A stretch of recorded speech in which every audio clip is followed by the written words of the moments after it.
শ্রোতা মণ্ডলী ও দর্শক মণ্ডলী, বর্তমানে আমাদের দেশে বা বিভিন্ন দেশের মধ্যে, বিশেষ করে বাংলাদেশের মধ্যে একটি সাপের আবির্ভাব হয়েছে।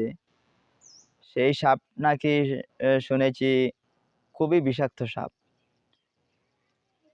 কামড় দেওয়ার সাথে সাথে ১ সেকেন্ডের সাথে সাথে যে সমস্ত শরীরে বিষ ঢুকে যায় এবং ৭২ ঘন্টার ভিতরে যদি কোনো ডাক্তারের পরামর্শ না নেওয়া হয়, তাহলে এই ব্যক্তিটি মারা যাবে। সাপ হলো দেখতে, আপনারা বলতে পারেন যে এই সাপ কীরকম হতে পারে, দেখতে কেমন, চলতে কেমন। তাই বিভিন্ন তথ্যগুলো এই সাপের বিষয়ে আমি তুলে ধরতে চাচ্ছি। ভিডিওটি সম্পূর্ণ দেখলে বুঝতে পারবেন যে এই সাপের আকার কেমন হবে, চলাফেরায় এই সাপ কীরকম হতে পারে। এই সাপটি হলো দেখতে অজগরের সাপের বাচ্চার মতো, অজগরের মতো। এই সাপের দৈর্ঘ্য হবে ৩ থেকে ৫ ফুট পর্যন্ত লম্বা দৈর্ঘ্য, এবং এই সাপের মাথাটি হবে চ্যাপ্টা, ত্রিভুজ আকৃতির। গাড় থেকে আলাদা থাকবে মাথাটি।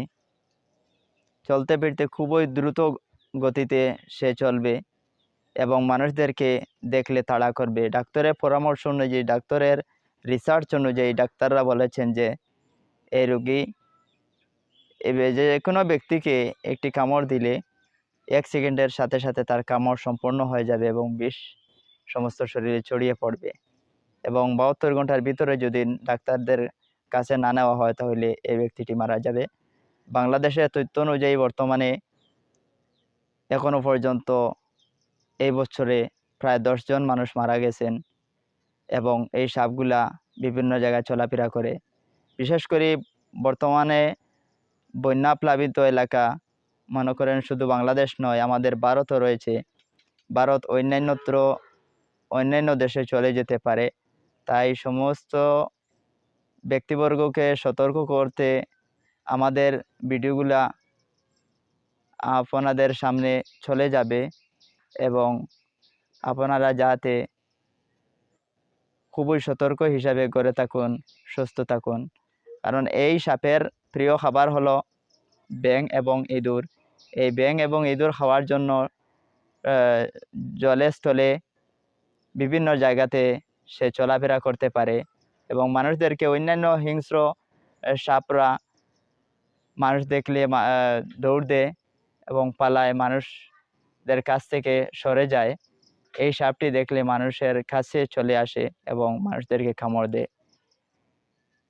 এবং বিশ্বের মধ্যে এই সাপের স্তর হলো ৫ নম্বর, কিন্তু হিংস্রের স্তরের মধ্যে ১ নম্বরে পড়ে। তাই আপনারা এই সাপ থেকে দূরে থাকুন, এবং এই সাপে বাচ্চাও দিতে পারে।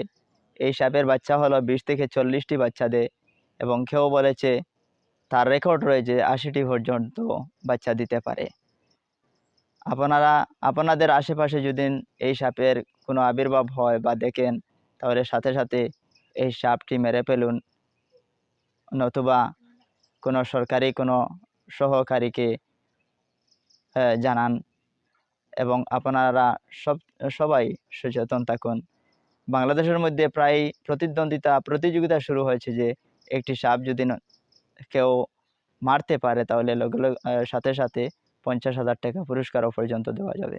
এই পর্যন্ত ঘরে থাকুন, সুস্থ থাকুন, ভালো থাকুন সবাই। এই দোয়া রেখে আমি আমার সংক্ষিপ্ত বক্তব্য ওখানে শেষ করলাম। ধন্যবাদ সবাই।